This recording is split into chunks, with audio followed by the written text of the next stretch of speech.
Gym చేయడం రకుల్ ప్రీత్ సింగ్ తన జీవితంలో చేసిన పెద్ద తప్పంట. సో ఆ విషయాన్ని తనే స్వయంగా చెప్పింది. అసలు ఎందుకోసం చెప్పింది, అసలు దాని వెనకాల ఏం జరిగింది? ఆమె పేరు చెప్పగానే ఫస్ట్ మనకు గుర్తొచ్చేది ఫిట్నెస్, జిమ్ ఫిట్నెస్ అంతే. ఏ లెవెల్లో జిమ్ లో ఉంటదంటే అసలు తింటదో లేదో అని డౌట్ అనిపిస్తుంది. ప్రత్యేకంగా కొన్ని జిమ్స్ కూడా ఉంటాయి, చాలా హైదరాబాద్ లోనే కొన్ని జిమ్స్ ఉన్నాయి, బెంగళూరులో కూడా అట్లా చాలా ప్లేసెస్ చాలా జిమ్స్ ఉన్నాయి. సో అవన్నీ కూడా తనకి సంబంధించి తను ఎప్పుడైనా వెళ్ళి చేసుకుంటుంది కూడా అక్కడ జిమ్. అయితే ఒక October 5th October 10th ఆ టైంలో రీసెంట్ టైమ్స్ ఇదే ఇయర్ లో జరిగిన సంఘటన అనేది.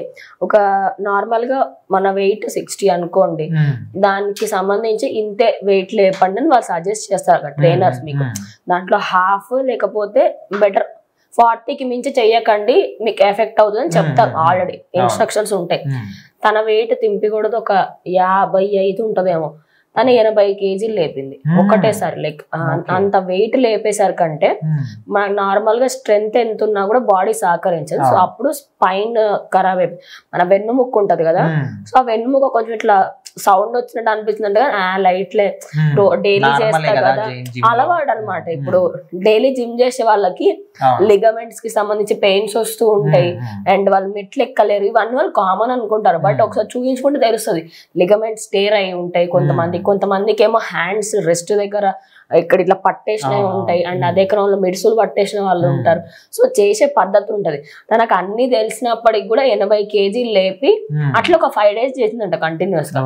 5 days కొంచెం కంటిన్యూ చేసింది. అలవాటు ఉంటది, చెప్తున్నా కదా, ఇదో పిచ్చి ఉంటది అనమాట జిమ్ చేసే వాళ్ళ దగ్గర. రకుల్ ప్రీత్ సింగ్ పేరు చెప్పకుండా నార్మల్ గా జిమ్ చేసే వాళ్ళ గురించి మాట్లాడుకుంటే మీరు చూడండి, వాళ్ళ కాళ్ళ నొప్పులు వస్తే, ఏళ్ళ నొప్పులు వస్తే, నేను ఫిట్ ఉండాలా, నేను తిన్నకుండా అయినా ఉంటా కానీ నేను జిమ్ చేస్తా.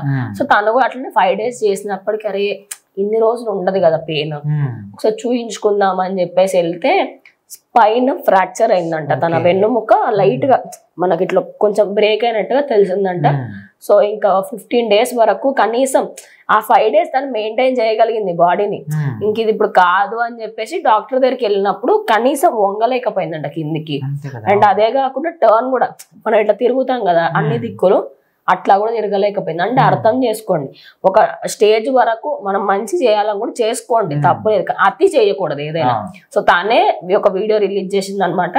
నేను ఎప్పటికి కూడా ఈ తప్పు నన్ను క్షమించుకోను, నేను ఈ తప్పు చేయకపోయి ఉంటే బాగుండేది, 80 kgs నేను లేపాను, సో దానివల్ల నాకు ఈ ప్రాబ్లం వచ్చింది, సో నేను తొందరలోనే క్యూర్ అవుతాను అనేది కూడా చెప్తుంది.